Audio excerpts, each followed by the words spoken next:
ನಮಸ್ಕಾರ. ಶ್ರೀ ಟಿವಿ ನ್ಯೂಸ್ಗೆ ಸ್ವಾಗತ. ಈ ದಿನದ ಹೆಡ್ಲೈನ್ಸ್. ಟಿಪ್ಪರ್ ಹಾಗೂ ಕಾರಿನ ನಡುವೆ ಮುಖಾಮುಖಿ ಡಿಕ್ಕಿ, 5 ದುರ್ಮರಣ. ವ್ಯಾಸಂಗದ ಅವಧಿಯಲ್ಲಿಯೇ ಕೌಶಲ್ಯ ತರಬೇತಿ ಅಗತ್ಯ, ಶಾಸಕರಾದ ಸಿ ಪುಟ್ಟರಂಗಶೆಟ್ಟಿ.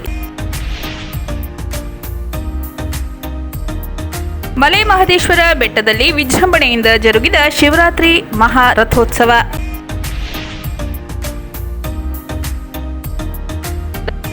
ಚಾಮರಾಜನಗರ ರಾಮಸಮುದ್ರ ನಗರಾಭಿವೃದ್ಧಿ ಪ್ರಾಧಿಕಾರದ ಆಯವ್ಯಯ ಸಭೆ. ಶಿವರಾತ್ರಿ ಅಮಾವಾಸ್ಯೆ ವಿಶೇಷ, ಕಂದಹಳ್ಳಿ ಮಹದೇಶ್ವರ ದೇಗುಲಕ್ಕೆ ಹರಿದು ಬಂದ ಭಕ್ತ ಸಾಗರ.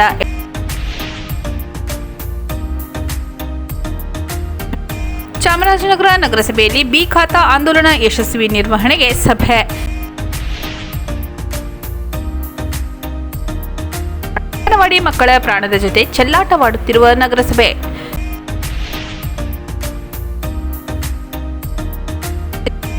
ಮುಂದಿನ ಬಜೆಟ್ ಮಂಡನೆಯಲ್ಲಿ ಎಸ್ಸಿ ಎಸ್ಟಿ ಜನಾಂಗಗಳಿಗಿರುವ ಮೀಸಲು ಹಣ ತೆಗೆದುಕೊಳ್ಳಬಾರದು, ಶ್ರೀರಾಮುಲು.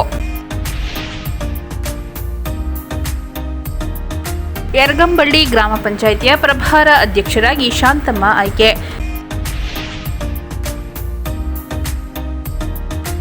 ನೀರನ್ನು ಮಿತವಾಗಿ ಬಳಸಲು ಜಾಗೃತಿ ಮೂಡಿಸಿ ತಾಲೂಕು ಪಂಚಾಯತ್ ಕಾರ್ಯನಿರ್ವಾಹಕ ಅಧಿಕಾರಿ ಗುರುಶಾಂತಪ್ಪ ಬೆಳ್ಳುಂಡಗಿ. ಟಿಪ್ಪರ್ ಹಾಗೂ ಕಾರಿನ ನಡುವೆ ಮುಖಾಮುಖಿ ಡಿಕ್ಕಿ, 5 ದುರ್ಮರಣ. ಟಿಪ್ಪರ್ ಹಾಗೂ ಕಾರಿನ ನಡುವೆ ಮುಖಾಮುಖಿ ಡಿಕ್ಕಿಯಾಗಿ 5 ಸಾವನ್ನಪ್ಪಿರುವ ಘಟನೆ ಕೊಳ್ಳೇಗಾಲ ತಾಲೂಕಿನ ಚಿಕ್ಕಿಂದುವಾಡಿ ರಸ್ತೆಯಲ್ಲಿ ನಡೆದಿದೆ. ಅಪಘಾತದಲ್ಲಿ ಮಂಡ್ಯ ನೋಂದಣಿ ಕಾರಿನಲ್ಲಿ ಪ್ರಯಾಣಿಸುತ್ತಿದ್ದ 2 ಮಹಿಳೆಯರು ಸೇರಿದಂತೆ ಒಟ್ಟು 5 ಸ್ಥಳದಲ್ಲೇ ಅಸುನೀಗಿದ್ದಾರೆ. ಮೃತರು ಕಾರಿನಲ್ಲಿ ಮಹಾಶಿವರಾತ್ರಿ ಹಿನ್ನೆಲೆ ಮಲೆ ಮಹದೇಶ್ವರ ಬೆಟ್ಟಕ್ಕೆ ತೆರಳುತ್ತಿದ್ದರು ಎಂದು ಹೇಳಲಾಗುತ್ತಿದೆ. ಮೃತರ ವಿವರವನ್ನು ಪೊಲೀಸರು ಕಲೆ ಹಾಕುತ್ತಿದ್ದಾರೆ. ಹನೂರು ಕಡೆಯಿಂದ ಬಂದ ಖಾಲಿ ಟಿಪ್ಪರ್ ಮತ್ತು ಕಾರಿನ ನಡುವೆ ಡಿಕ್ಕಿ ಸಂಭವಿಸಿ ಬಳಿಕ 2 ವಾಹನಗಳು ರಸ್ತೆ ಬದಿಯಲ್ಲಿ ಪಲ್ಟಿಯಾಗಿವೆ. ಕೊಳ್ಳೇಗಾಲ ಗ್ರಾಮಾಂತರ ಠಾಣೆ ಪೊಲೀಸರು ಶವಗಳನ್ನು ಕೊಳ್ಳೇಗಾಲ ಉಪವಿಭಾಗ ಆಸ್ಪತ್ರೆಗೆ ರವಾನೆ ಮಾಡಿ ಮುಂದಿನ ಕ್ರಮ ಕೈಗೊಂಡಿದ್ದಾರೆ. ಅಪಘಾತದ ಬಳಿಕ ಟಿಪ್ಪರ್ ಚಾಲಕ ಪರಾರಿಯಾಗಿದ್ದು, ಕೆಎ 21 N 5876 ನೋಂದಣಿ ಇರುವ ಕಾರು ಅಪಘಾತಕ್ಕೀಡಾಗಿ ನುಜ್ಜುಗುಜ್ಜಾಗಿದೆ. ವ್ಯಾಸಂಗದ ಅವಧಿಯಲ್ಲಿಯೇ ಕೌಶಲ್ಯ ತರಬೇತಿ ಅಗತ್ಯ, ಶಾಸಕರಾದ ಸಿ ಪುಟ್ಟರಂಗಶೆಟ್ಟಿ. ನಗರದ ಸರ್ಕಾರಿ ಪ್ರಥಮ ದರ್ಜೆ ಕಾಲೇಜಿನ ಆವರಣದಲ್ಲಿ ಜಿಲ್ಲಾಡಳಿತ, ಜಿಲ್ಲಾ ಪಂಚಾಯತ್ ಕೌಶಲ್ಯಾಭಿವೃದ್ಧಿ, ಉದ್ಯಮಶೀಲತೆ ಮತ್ತು ಜೀವನೋಪಾಯ ಇಲಾಖೆ, ಸಂಜೀವಿನಿ ರಾಷ್ಟ್ರೀಯ ಗ್ರಾಮೀಣ ಜೀವನೋಪಾಯ ಅಭಿಯಾನ ಮತ್ತು ಕರ್ನಾಟಕ ಕೌಶಲ್ಯ ಅಭಿವೃದ್ಧಿ ನಿಗಮ ಸಹಯೋಗದೊಂದಿಗೆ ದೀನ್ ದಯಾಳ್ ಉಪಾಧ್ಯಾಯ ಗ್ರಾಮೀಣ ಕೌಶಲ್ಯ ಯೋಜನೆಯಡಿ ಹಮ್ಮಿಕೊಳ್ಳಲಾಗಿದ್ದ ಉದ್ಯೋಗ ಮೇಳ ಉದ್ಘಾಟಿಸಿ ಮಾತನಾಡಿದ ಶಾಸಕರಾದ ಸಿ ಪುಟ್ಟರಂಗಶೆಟ್ಟಿಯವರು, ಪ್ರಸ್ತುತ ಸಂದರ್ಭದಲ್ಲಿ ಯಾವುದೇ ವಿದ್ಯಾರ್ಹತೆ ಇರಲಿ, ಜೊತೆಗೆ ಕೌಶಲ್ಯವು ಉದ್ಯೋಗಕ್ಕೆ ಅವಶ್ಯಕವಾಗಿದೆ. ಉದ್ಯೋಗ ನೀಡುವ ಸಂಸ್ಥೆ, ಉದ್ಯಮ, ಕೌಶಲ್ಯ ನೈಪುಣ್ಯತೆ ತರಬೇತಿ ಹೊಂದಿದ ಅಭ್ಯರ್ಥಿಗಳಿಗೆ ಆದ್ಯತೆ ನೀಡಿ ಆಯ್ಕೆ ಮಾಡಿಕೊಳ್ಳಲಿದ್ದಾರೆ. ಇಂದು ಕೌಶಲ್ಯ ವಿಷಯವನ್ನು ಬೋಧಿಸಲಾಗುತ್ತಿದೆ. ಎಲ್ಲ ಹಂತಗಳಲ್ಲೂ ಇದು ಹೆಚ್ಚಾಗಬೇಕು ಎಂದು ತಿಳಿಸಿದರು. ಉದ್ಯೋಗ ಮೇಳದಲ್ಲಿ ಉದ್ಯೋಗ ಹಾಗೂ ತರಬೇತಿಗೆ ಅಭ್ಯರ್ಥಿಗಳನ್ನು ಆಯ್ಕೆ ಮಾಡಿಕೊಳ್ಳಲಾಗುತ್ತದೆ. ಅಭ್ಯರ್ಥಿಗಳು ಯಾವ ಸ್ಥಳಕ್ಕೆ ನಿಯೋಜನೆಯಾದರೂ ವರದಿ ಮಾಡಿಕೊಳ್ಳಬೇಕು. ತರಬೇತಿ ಅನುಭವ ಪಡೆಯುವುದರಿಂದ ಇನ್ನೂ ಉತ್ತಮ ಉದ್ಯೋಗ ದೊರಕಲು ನೆರವಾಗಲಿದೆ ಎಂದು ಶಾಸಕರು ಅಭಿಪ್ರಾಯಪಟ್ಟರು. ನಗರದ ಸಮೀಪದ ಬದನಗುಪ್ಪೆ ಕೆಲ್ಲಂಬಳ್ಳಿ ಕೈಗಾರಿಕಾ ಪ್ರದೇಶದಲ್ಲಿ ಸ್ಥಳೀಯರಿಗೆ ಹೆಚ್ಚಿನ ಉದ್ಯೋಗಾವಕಾಶ ನೀಡಬೇಕೆಂದು ತಿಳಿಸಲಾಗಿದೆ. ಅನುಭವ ಇಲ್ಲದವರಿಗೂ ಸಾಕಷ್ಟು ಉದ್ಯೋಗಗಳನ್ನು ಕೈಗಾರಿಕಾ ಪ್ರದೇಶದಲ್ಲಿ ನೀಡಲು ಅವಕಾಶವಿದೆ ಎಂದು ಶಾಸಕರು ಅಭಿಪ್ರಾಯಪಟ್ಟರು. ಕಾಡಾ ಅಧ್ಯಕ್ಷರಾದ ಪಿ ಮರಿಸ್ವಾಮಿ ಮಾತನಾಡಿ, ಜಿಲ್ಲಾ ಕೇಂದ್ರದಲ್ಲಿ ಉದ್ಯೋಗ ಮೇಳ ಆಯೋಜನೆ ಮಾಡಿರುವುದು ಔಚಿತ್ಯಪೂರ್ಣ. ನಿರುದ್ಯೋಗ ಸಮಸ್ಯೆಯಿಂದ ಬಳಲುತ್ತಿರುವ ಯುವಜನರಿಗೆ ಉದ್ಯೋಗ ಪಡೆದುಕೊಳ್ಳಲು ಉದ್ಯೋಗ ಮೇಳ ಹೆಚ್ಚು ಅನುಕೂಲಕರವಾಗಿದೆ ಎಂದರು. ಚೂಡಾ ಅಧ್ಯಕ್ಷ ಮೊಹಮ್ಮದ್ ಅಸ್ಕರ್ ಮುನ್ನಾ ಮಾತನಾಡಿ, ಅಧಿಕಾರಿಗಳು ವಿವಿಧ ಉದ್ಯಮ ಸಂಸ್ಥೆಗಳು, ಕಂಪನಿಗಳೊಂದಿಗೆ ಸಮಾಲೋಚಿಸಿ ಉದ್ಯೋಗ ಮೇಳ ಆಯೋಜನೆ ಮಾಡಿದ್ದಾರೆ. ಇದರ ಸದುಪಯೋಗ ಪಡೆದು ಉತ್ತಮ ಜೀವನ ರೂಪಿಸಿಕೊಳ್ಳಬೇಕೆಂದು ಸಲಹೆ ನೀಡಿದರು. ಪ್ರಾಸ್ತಾವಿಕವಾಗಿ ಮಾತನಾಡಿದ ಜಿಲ್ಲಾ ಪಂಚಾಯತ್ ಮುಖ್ಯ ಕಾರ್ಯನಿರ್ವಾಹಕ ಅಧಿಕಾರಿ ಮೋನಾರೋತ್, ಇಂದಿನ ಉದ್ಯೋಗ ಮೇಳದಲ್ಲಿ 30ಕ್ಕೂ ಹೆಚ್ಚು ಪ್ರತಿಷ್ಠಿತ ಕಂಪನಿ ಭಾಗವಹಿಸಿದ್ದು, 18 ರಿಂದ 40 ವರ್ಷದಿಂದ ಎಲ್ಲ ನಿರುದ್ಯೋಗಿ ಅಭ್ಯರ್ಥಿಗಳು ಈ ಅವಕಾಶ ಸದ್ಬಳಕೆ ಮಾಡಿಕೊಳ್ಳಬೇಕು ಎಂದರು. ಜಿಲ್ಲಾ ಪೊಲೀಸ್ ವರಿಷ್ಠಾಧಿಕಾರಿ ಬಿಟಿ ಕವಿತಾ ಮಾತನಾಡಿ, ಶೈಕ್ಷಣಿಕ ಹಿನ್ನೆಲೆ ಕೆಲಸ ಮಾಡುವ ಮನೋಭಾವ ಇದ್ದರೆ ಯಾರಿಗೂ ಉದ್ಯೋಗ ಕೊರತೆ ಇರುವುದಿಲ್ಲ. ಶ್ರದ್ಧೆ, ಬದ್ಧತೆಯಿಂದ ಕೆಲಸ ಮಾಡಿದರೆ ಬೆಳವಣಿಗೆ ಸಾಧ್ಯ. ವರ್ಕ್ ಕಲ್ಚರ್ ಅನ್ನು ಬೆಳೆಸಿಕೊಂಡರೆ ಉದ್ಯೋಗದಲ್ಲಿ ಉನ್ನತ ಸ್ಥಾನ ಪಡೆಯಬಹುದೆಂದು ತಿಳಿಸಿದರು. ನಗರಸಭಾ ಸದಸ್ಯ ಎಂ ಮಹೇಶ್ ಮಾತನಾಡಿ, ಜಿಲ್ಲಾಡಳಿತ, ಜಿಲ್ಲಾ ಪಂಚಾಯತ್ ಇನ್ನಿತರ ಇಲಾಖೆಗಳ ಸಹಕಾರದೊಂದಿಗೆ ಜಿಲ್ಲೆಯ ನಿರುದ್ಯೋಗಿಗಳಿಗೆ ಉದ್ಯೋಗ ಲಭಿಸಲು ಉದ್ಯೋಗ ಮೇಳ ಏರ್ಪಡಿಸಿರುವುದು ಒಳ್ಳೆಯ ಕಾರ್ಯ. ಪ್ರತಿ 6 ತಿಂಗಳಿಗೊಮ್ಮೆ ಇಂತಹ ಉದ್ಯೋಗ ಮೇಳ ಜಿಲ್ಲೆಯಲ್ಲಿ ಆಯೋಜನೆಯಾದರೆ ಹೆಚ್ಚಿನ ಅನುಕೂಲವಾಗಲಿದೆ ಎಂದರು. ಜಿಲ್ಲಾ ಗ್ಯಾರಂಟಿ ಯೋಜನೆಗಳ ಅನುಷ್ಠಾನದ ಪ್ರಾಧಿಕಾರದ ಅಧ್ಯಕ್ಷ ಎಚ್ ವಿ ಚಂದ್ರು, ನಗರಸಭಾ ಅಧ್ಯಕ್ಷ ಸುರೇಶ್, ಉಪಾಧ್ಯಕ್ಷ ಮಮತಾ, ಜಿಲ್ಲಾ ಪಂಚಾಯತ್ ಉಪಕಾರ್ಯದರ್ಶಿ ಲಕ್ಷ್ಮಿ, ಯೋಜನಾ ನಿರ್ದೇಶಕ ಕಿರಣ್ ಪಟ್ನೇಕರ್, ಕಾಲೇಜಿನ ಪ್ರಾಂಶುಪಾಲ ಗುರುಪ್ರಸಾದ್ ಸೇರಿದಂತೆ ಇತರರು ಕಾರ್ಯಕ್ರಮದಲ್ಲಿ ಉಪಸ್ಥಿತರಿದ್ದರು. ಮಲೆ ಮಹದೇಶ್ವರ ಬೆಟ್ಟದಲ್ಲಿ ವಿಜೃಂಭಣೆಯಿಂದ ಜರುಗಿದ ಶಿವರಾತ್ರಿ ಮಹಾರಥೋತ್ಸವ. ಮಹಾಶಿವರಾತ್ರಿ ಜಾತ್ರಾ ಮಹೋತ್ಸವದ ಅಂಗವಾಗಿ ಶುಕ್ರವಾರ ಮಲೆ ಮಹದೇಶ್ವರ ಬೆಟ್ಟದ ಮಾದಪ್ಪನ ಸನ್ನಿಧಿಯಲ್ಲಿ ಶ್ರೀ ಸಾಲೂರು ಬೃಹನ್ಮಠ ಪೀಠಾಧಿಪತಿಗಳಾದ ಪೂಜ್ಯ ಡಾಕ್ಟರ್ ಶ್ರೀ ಶಾಂತ ಮಲ್ಲಿಕಾರ್ಜುನ ಸ್ವಾಮೀಜಿಯವರ ನೇತೃತ್ವದಲ್ಲಿ ಮಹಾರಥೋತ್ಸವ ವಿಜೃಂಭಣೆಯಿಂದ ಜರುಗಿತು. ಮಹಾರಥವನ್ನು ವಿವಿಧ ಪುಷ್ಪಗಳಿಂದ ಅಲಂಕರಿಸಲಾಗಿತ್ತು. ದೇಗುಲವನ್ನು ತಳಿರು ತೋರಣದಿಂದ ಸಿಂಗಾರ ಮಾಡಲಾಗಿತ್ತು. ಬೆಳಗಿನ ಜಾವ 6:30 ಸ್ವಾಮಿಗೆ ಪ್ರಥಮ ದ್ವಿತೀಯ ವಿಶೇಷ ಪೂಜೆ ನೆರವೇರಿಸಲಾಯಿತು. ಸಾಲೂರು ಬೃಹನ್ಮಠದ ಪೀಠಾಧಿಪತಿ ಡಾಕ್ಟರ್ ಶಾಂತ ಮಲ್ಲಿಕಾರ್ಜುನ ಸ್ವಾಮೀಜಿ ಸಮ್ಮುಖದಲ್ಲಿ ಪ್ರಥಮ ದ್ವಿತೀಯ ಪೂಜೆ ನೆರವೇರಿತು. ಉಪವಾಸವಿದ್ದ ಬೇಡಗಂಪಣ ಸರದಿ ಅರ್ಚಕರು ಛತ್ರಿ ಚಾಮರ ವಾದ್ಯ ಮೇಳದೊಂದಿಗೆ ದೇಗುಲ ಪ್ರದಕ್ಷಿಣೆ ಹಾಕಿ ವಿಶೇಷ ಪೂಜೆ ಸಲ್ಲಿಸಿ ಮೆರವಣಿಗೆ ಮೂಲಕ ಉತ್ಸವ ಮೂರ್ತಿಯನ್ನು ಮಹಾರಥೋತ್ಸವಕ್ಕೆ ತರಲಾಯಿತು. ಸ್ವಾಮಿಗೆ ಸಂಕಲ್ಪ ಮಾಡಿ ಅಷ್ಟೋತ್ತರ ಬಿಲ್ವಾರ್ಚನೆ, ಧೂಪದೀಪ ನೈವೇದ್ಯ, ಮಹಾಮಂಗಳಾರತಿ ನೆರವೇರಿಸಿದರು. ಈ ವೇಳೆ ಭಕ್ತರು ಉಘೆ ಉಘೆ ಮಹಾದೇವ, ಉಘೆ ಉಘೆ ಮಾಯ್ಕಾರ ಎಂಬ ಘೋಷಣೆಗಳನ್ನು ಕೂಗಿದರು. ಭಕ್ತಿ ಭಾವ ಸಂಗಮದಲ್ಲಿ ಭಕ್ತರು ಮುಳುಗಿದರು. ಮಹಾರಥೋತ್ಸವದ ನಂತರ ಶ್ರೀ ಸ್ವಾಮಿ ಉತ್ಸವ ಮೂರ್ತಿಯ ಜೊತೆ ಸಾಲೂರು ಶ್ರೀಗಳ ಗುರು ಬ್ರಹ್ಮ ರಥೋತ್ಸವ ಜರುಗಿತು. ನಂತರ ಅನ್ನ ಬ್ರಹ್ಮ ರಥೋತ್ಸವ ಜರುಗಿತು.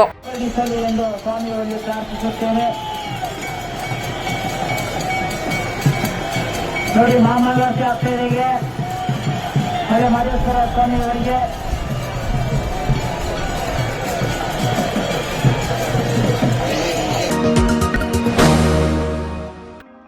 ಚಾಮರಾಜನಗರ ರಾಮಸಮುದ್ರ ನಗರಾಭಿವೃದ್ಧಿ ಪ್ರಾಧಿಕಾರದ ಆಯವ್ಯಯ ಸಭೆ. ಚಾಮರಾಜನಗರ ರಾಮಸಮುದ್ರ ನಗರಾಭಿವೃದ್ಧಿ ಪ್ರಾಧಿಕಾರದ 2025-26ನೇ ಸಾಲಿನ ಆಯವ್ಯಯ ಸಭೆಯನ್ನು ಪ್ರಾಧಿಕಾರದ ಅಧ್ಯಕ್ಷರಾದ ಮೊಹಮ್ಮದ್ ಅಸ್ಕರ ಮುನ್ನಾ ಅವರ ಅಧ್ಯಕ್ಷತೆಯಲ್ಲಿ ಗುರುವಾರ ನಡೆಯಿತು. ಸಭೆಯಲ್ಲಿ ಚಾಮರಾಜನಗರ ಮಸಕಾಪುರ ಗ್ರಾಮದ ವಿವಿಧ ಸರ್ವೆ ನಂಬರ್ಗಳಲ್ಲಿ ಒಟ್ಟು 14A 24 ಗುಂಟೆ ವಿಸ್ತೀರ್ಣದ ಜಮೀನಿಗೆ ವಸತಿ ಯೋಜನೆ ಕೈಗೊಂಡಿದ್ದು, ಈ ಸಂಬಂಧ 2021-22ನೇ ಸಾಲಿನ SR ದರ ಪಟ್ಟಿಯಂತೆ 12.54 ಕೋಟಿ ರುಗಳ ಅಂದಾಜು ಪಟ್ಟಿ ತಯಾರಿಸಿದ್ದು, ಟೆಂಡರ್ ಪ್ರಕ್ರಿಯೆ ಪ್ರಗತಿಯಲ್ಲಿರುವುದರಿಂದ 2023-24ನೇ ಸಾಲಿನ SR ದರ ಪಟ್ಟಿಯಂತೆ ಮರು ಅಂದಾಜು ಪಟ್ಟಿ ಸಿದ್ಧಪಡಿಸಲು ಸಭೆಯಲ್ಲಿ ನಿರ್ಣಯಿಸಲಾಯಿತು. ವಸತಿ ಯೋಜನೆಯಡಿಯಲ್ಲಿ ನಿವೇಶನ ಹಂಚಿಕೆ ಸಂಬಂಧ ಈಗಾಗಲೇ ದಿನಾಂಕ 15/1/2025ರಿಂದ 28/2/2025 ಸಾರ್ವಜನಿಕರಿಂದ ಅರ್ಜಿ ಆಹ್ವಾನಿಸಲಾಗಿತ್ತು. ಸಾರ್ವಜನಿಕರ ಕೋರಿಕೆ ಮೇರೆಗೆ ದಿನಾಂಕ 31/3/2025 ಅರ್ಜಿ ಆಹ್ವಾನಿಸಲು ಅವಧಿ ವಿಸ್ತರಿಸಲು ನಿರ್ಣಯಿಸಲಾಯಿತು. ನಗರಾಭಿವೃದ್ಧಿ ಪ್ರಾಧಿಕಾರದ ವ್ಯಾಪ್ತಿಯಲ್ಲಿ ಚಾಮರಾಜನಗರ ನಗರಸಭೆ ವಾರ್ಡ್ ನಂಬರ್ 4 ಬಿಡಿ ಕಾಲೋನಿಯಲ್ಲಿರುವ ಅಜಿತ್ ಸೈಟ್ ಉದ್ಯಾನವನ ಅಭಿವೃದ್ಧಿಪಡಿಸಲು DPR ಅನ್ನು 44 ಲಕ್ಷ ರುಗಳಿಗೆ ಅಂದಾಜು ಪಟ್ಟಿ ಸಿದ್ಧಪಡಿಸಿದ್ದು, ಸರ್ಕಾರದ ಅನುಮೋದನೆಗೆ ಸಲ್ಲಿಸಲು ಸಭೆಯಲ್ಲಿ ನಿರ್ಣಯಿಸಲಾಯಿತು. ಪ್ರಾಧಿಕಾರದ ನಾಮನಿರ್ದೇಶನ ಸದಸ್ಯ ರಾಜು, ರಾಜೇಂದ್ರ, ಪುಟ್ಟಸ್ವಾಮಿ, ಅಂಬಿಕಾ, ಜಿಲ್ಲಾ ಆರೋಗ್ಯಾಧಿಕಾರಿ ಚಿದಂಬರ, ಸೆಸ್ಕ್ ಸಹಾಯಕ ಕಾರ್ಯಪಾಲಕ ಅಭಿಯಂತರ ಮಹೇಶ್, ಲೋಕೋಪಯೋಗಿ ಇಲಾಖೆ ಕಿರಿಯ ಇಂಜಿನಿಯರ್ ಐಶ್ವರ್ಯ, ನಗರಸಭಾ ಸಹಾಯಕ ಕಾರ್ಯಪಾಲಕ ಇಂಜಿನಿಯರ್ ನಟರಾಜ್, ಪ್ರಾಧಿಕಾರದ ಅಧ್ಯಕ್ಷ HV ಸೀಮಾ, ನಗರ ಯೋಜಕ ಸದಸ್ಯ ರಿತೇಶ್ ರವರು ಸಭೆಯಲ್ಲಿ ಭಾಗವಹಿಸಿದ್ದರು.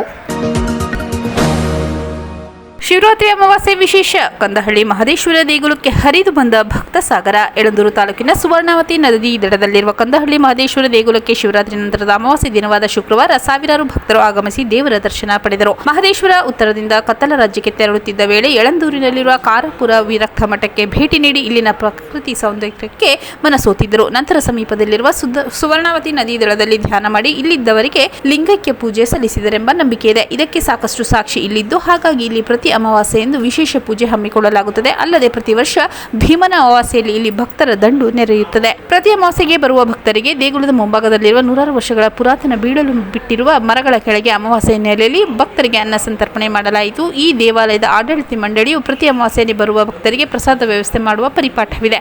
ಅಮಾವಾಸ್ಯೆ ಹಿನ್ನೆಲೆಯಲ್ಲಿ ದೇಗುಲವನ್ನು ತಳಿರು ತೋರಣದಿಂದ ಅಲಂಕಾರ ಮಾಡಲಾಗಿತ್ತು. ಬೆಳಗ್ಗೆಯಿಂದಲೇ ರುದ್ರಾಭಿಷೇಕ ಸೇರಿದಂತೆ ವಿವಿಧ ಧಾರ್ಮಿಕ ವಿಧಿ ವಿಧಾನಗಳು ನೆರವೇರಿತು. ನಂತರ ಬೆಳ್ಳಿ ಕೊಳಗ ಧಾರಣೆ, ವಿಶೇಷ ಹೂಗಳಿಂದ ಅಲಂಕಾರ ಮಾಡಿ ದೇವರನ್ನು ಪೂಜಿಸಲಾಯಿತು. ನಂತರ ದೇಗುಲದ ಆವರಣದಲ್ಲಿ ಹರಕೆ ಹೊತ್ತ ಭಕ್ತರು ದಂಡುಗೋಲು ಸೇವೆ ಮಾಡಿಸಿ ರಥ ಎಳೆಯುವ ಮೂಲಕ ಭಕ್ತಿ ಮೆರೆದರು. ವರದಿ ಅನಿಲ್ ಕುಮಾರ್, ಗುಳಿಪುರ. ಚಾಮರಾಜನಗರ ನಗರಸಭೆಯಲ್ಲಿ ಬಿ ಖಾತಾ ಆಂದೋಲನ ಯಶಸ್ವಿ ನಿರ್ವಹಣೆಗೆ ಸಭೆ.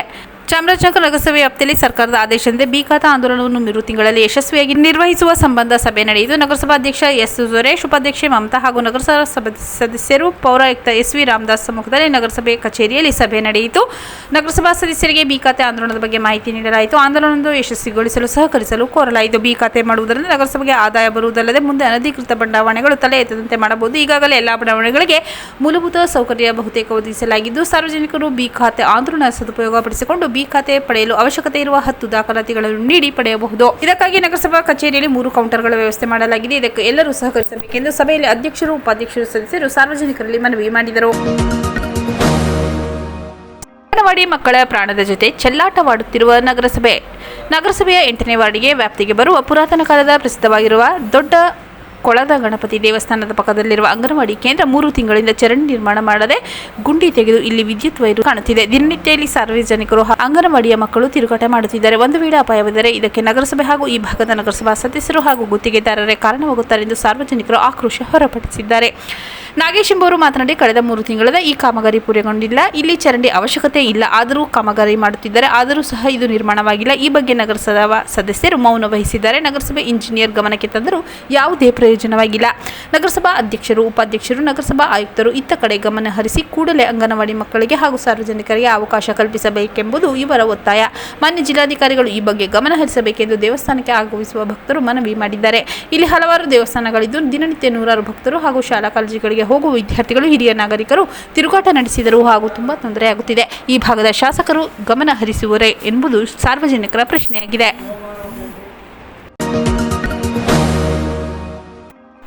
ಮುಂದಿನ ಬಜೆಟ್ ಮಂಡನೆಯಲ್ಲಿ ಎಸ್ಸಿ ಎಸ್ಟಿ ಜನಾಂಗಗಳಿಗಿರುವ ಮೀಸಲು ಹಣ ತೆಗೆದುಕೊಳ್ಳಬಾರದು. ಶ್ರೀರಾಮುಲು ನಗರದ ಜಿಲ್ಲಾ ಬಿಜೆಪಿ ಕಚೇರಿಯಲ್ಲಿ ಸುದ್ದಿಗೋಷ್ಠಿಯಲ್ಲಿ ಮಾತನಾಡಿದ ಮಾಜಿ ಸಚಿವ ಬಿ. ಶ್ರೀರಾಮುಲು ಅವರು 2023-24ನೇ ಸಾಲಿನಲ್ಲಿ 11,000 ಕೋಟಿ, 24-25ನೇ ಸಾಲಿನಲ್ಲಿ 14,000 ಕೋಟಿ ಸೇರಿ ಒಟ್ಟು 25,000 ಕೋಟಿ ಎಸ್ಇಪಿ ಟಿಎಸ್ಪಿ ಅನುದಾನವನ್ನು ಗ್ಯಾರಂಟಿ ಯೋಜನೆಗಳಿಗೆ ಬಳಕೆ ಮಾಡಿಕೊಳ್ಳುತ್ತಿದೆ. ಆದ್ದರಿಂದ ಮುಂದಿನ ಬಜೆಟ್ನಲ್ಲಿ ಎಸ್ಸಿ ಎಸ್ಟಿ ಜನಾಂಗಗಳಿಗೆ ಮೀಸಲಿರುವ ಹಣ ತೆಗೆದುಕೊಳ್ಳಬಾರದೆಂದು ಹೇಳಿದರು. ಎಸ್ಸಿಪಿ ಟಿಎಸ್ಪಿ ಅನುದಾನವನ್ನು ಗ್ಯಾರಂಟಿ ಯೋಜನೆಗಳಿಗೆ ಬಳಕೆ ಮಾಡಿಕೊಳ್ಳುತ್ತಿರುವುದರಿಂದ ಲ್ಯಾಪ್ಟಾಪ್, ಸ್ಕಾಲರ್ಶಿಪ್, ಸಮುದಾಯ ಭವನಗಳ ನಿರ್ಮಾಣ, ಗಂಗಾ ಕಲ್ಯಾಣ ಯೋಜನೆಗೆ ತೊಂದರೆಯಾಗಿದೆ. ಅಲ್ಲದೆ ಸರ್ಕಾರಿ ನೌಕರರಿಗೆ ಸಂಬಳ ಕೊಡಲು ಆಗುತ್ತಿಲ್ಲ. ಇದರ ವಿರುದ್ಧ ಹೋರಾಟ ಮಾಡದಿದ್ದರೆ ಜನಾಂಗದವರಿಗೆ ಮುಂದಿನ ದಿನದಲ್ಲಿ ತೊಂದರೆಯಾಗಲಿದೆ ಎಂದರು. ಸರ್ಕಾರದ ಖಜಾನೆ ಖಾಲಿಯಾಗಿದ್ದು ಆರ್ಥಿಕ ದಿವಾಳಿಯಾಗಿದೆ. ಇದರಿಂದಾಗಿ ಸರ್ಕಾರ ತೆರಿಗೆ ಹೆಚ್ಚಳ, current bill, sub register fees ಹೆಚ್ಚಳ ಮಾಡಿದ್ದು ಅಭಿವೃದ್ಧಿ ಕೆಲಸಗಳಿಗೆ ತೊಡಕಾಗಿದೆ. ಗ್ಯಾರಂಟಿ ಯೋಜನೆ ರಾಜಕೀಯ ನಿರ್ಧಾರ. ನಮ್ಮ ಹಣ ತೆಗೆದುಕೊಂಡು ನಮಗೆ ಯಾಕೆ ಕೊಡುತ್ತೀರಾ ಎಂದರು. ಮುಂದಿನ ದಿನದಲ್ಲಿ ಎಸ್ಸಿ ಜನಾಂಗದ ಹಣವನ್ನು 1 ರೂ ಕೂಡ ಮುಟ್ಟಬಾರದು. ಇಲ್ಲದಿದ್ದರೆ ಮುಂದಿನ ದಿನಗಳಲ್ಲಿ ದೊಡ್ಡ ಹೋರಾಟ ಮಾಡಲಾಗುವುದೆಂದು ಎಚ್ಚರಿಸಿದರು. ಸುದ್ದಿಗೋಷ್ಠಿಯಲ್ಲಿ ಚಂದ್ರು ಲಂಬಾಣಿ, ಬಿಜೆಪಿ ಜಿಲ್ಲಾಧ್ಯಕ್ಷ ಸಿಎಸ್ ನಿರಂಜನ್ ಕುಮಾರ್, ನಗರಸಭಾಧ್ಯಕ್ಷ ಸುರೇಶ್, ಮುಖಂಡರಾದ ರಾಮಚಂದ್ರ, ಮುನಿಕೃಷ್ಣ, ಚಿದಾನಂದ, ಶ್ರೀನಿವಾಸ್, ನರೇಂದ್ರ, ಕರಿಯಪ್ಪ, ಬಾಲಚಂದ್ರ, ನೂರನ್ ಶೆಟ್ಟಿ, ಮೂಡ್ನಕೂಡ್ ಪ್ರಕಾಶ್, ಹೊನ್ನೂರ್, ಮಹದೇವಸ್ವಾಮಿ ಉಪಸ್ಥಿತರಿದ್ದರು.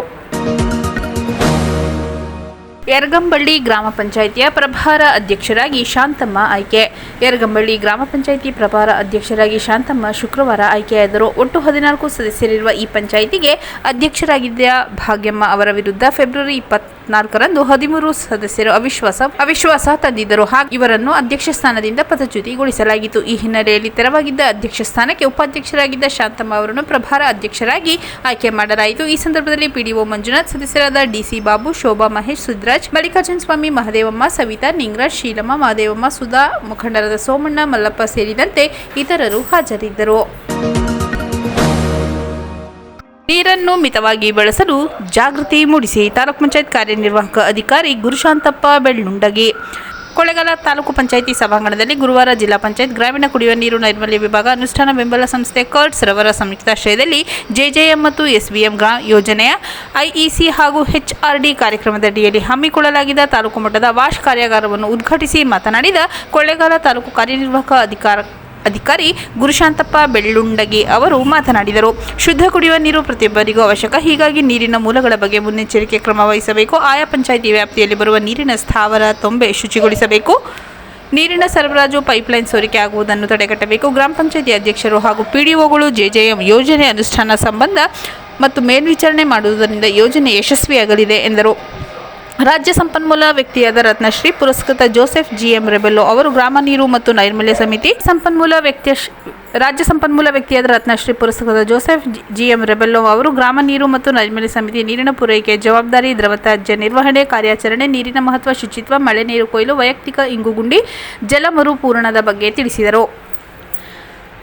ಕರ್ನಾಟಕ ಗ್ರಾಮೀಣ ಜನವಸತಿ ಕಡೆಗಳಿಗೆ ಕುಡಿಯುವ ನೀರಿನ ಕಾರ್ಯಾಚರಣೆ ಮತ್ತು ನಿರ್ವಹಣೆ ನೀತಿ ಕುರಿತು ಎಇ ಅಮಿತ್ ವಿನಗ್ರ ಅವರು ತಿಳಿಸಿದರು. ಇದೇ ವೇಳೆ ಕೊಳ್ಳೇಗಾಲ, ಯಳಂದೂರು, ಹನೂರು ತಾಲೂಕಿನ ಗ್ರಾಮ ಪಂಚಾಯಿತಿಗಳಿಗೆ ಎಫ್ಟಿಕೆ ಕಿಟ್ಗಳನ್ನು ವಿತರಿಸಲಾಯಿತು. ಇಲಾಖೆ ಇಂಜಿನಿಯರ್ ಪೂರ್ಣಿಮಾ, ಶಶಿಕುಮಾರ್, ಯಳಂದೂರು ತಾಲೂಕು ಗ್ರಾಮ ಪಂಚಾಯಿತಿ ಅಧ್ಯಕ್ಷರು, ಉಪಾಧ್ಯಕ್ಷರು, ಅಭಿವೃದ್ಧಿ ಅಧಿಕಾರಿಗಳು, ಜೆಜೆಎಂ, ಡಿಪಿಎಂ ಆಶಾ ರಮೇಶ್ ಸೇರಿದಂತೆ ಇನ್ನಿತರರು ಕಾರ್ಯಾಗಾರದಲ್ಲಿ ಉಪಸ್ಥಿತರಿದ್ದರು. ಮತ್ತೊಮ್ಮೆ ಮುಖ್ಯಾಂಶಗಳು. ಟಿಪ್ಪರ್ ಹಾಗೂ ಕಾರಿನ ನಡುವೆ ಮುಖಾಮುಖಿ ಡಿಕ್ಕಿ, 5 ದುರ್ಮರಣ. ವ್ಯಾಸಂಗದ ಅವಧಿಯಲ್ಲಿಯೇ ಕೌಶಲ್ಯ ತರಬೇತಿ ಅಗತ್ಯ. ಶಾಸಕರಾದ ಸಿ ಪುಟ್ಟರಂಗಶೆಟ್ಟಿ. ಮಲೆ ಮಹದೇಶ್ವರ ಬೆಟ್ಟದಲ್ಲಿ ವಿಜೃಂಭಣೆಯಿಂದ ಜರುಗಿದ ಶಿವರಾತ್ರಿ ಮಹಾರಥೋತ್ಸವ.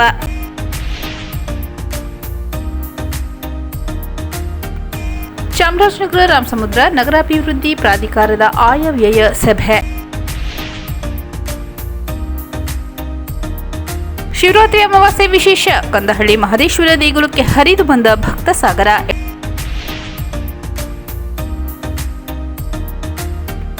ಚಾಮರಾಜನಗರ ನಗರಸಭೆಯಲ್ಲಿ ಬಿ ಖಾತಾ ಆಂದೋಲನ ಯಶಸ್ವಿ ನಿರ್ವಹಣೆಗೆ ಸಭೆ.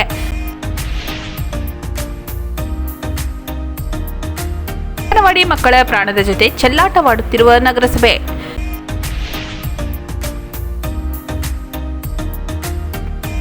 ಮುಂದಿನ ಬಜೆಟ್ ಮಂಡನೆಯಲ್ಲಿ ಎಸ್ಸಿ ಎಸ್ಟಿ ಜನಾಂಗಗಳಿಗಿರುವ ಮೀಸಲು ಹಣ ತೆಗೆದುಕೊಳ್ಳಬಾರದು. ಶ್ರೀರಾಮುಲು. ಯರಗಂಬಳ್ಳಿ ಗ್ರಾಮ ಪಂಚಾಯಿತಿಯ ಪ್ರಭಾರ ಅಧ್ಯಕ್ಷರಾಗಿ ಶಾಂತಮ್ಮ ಆಯ್ಕೆ.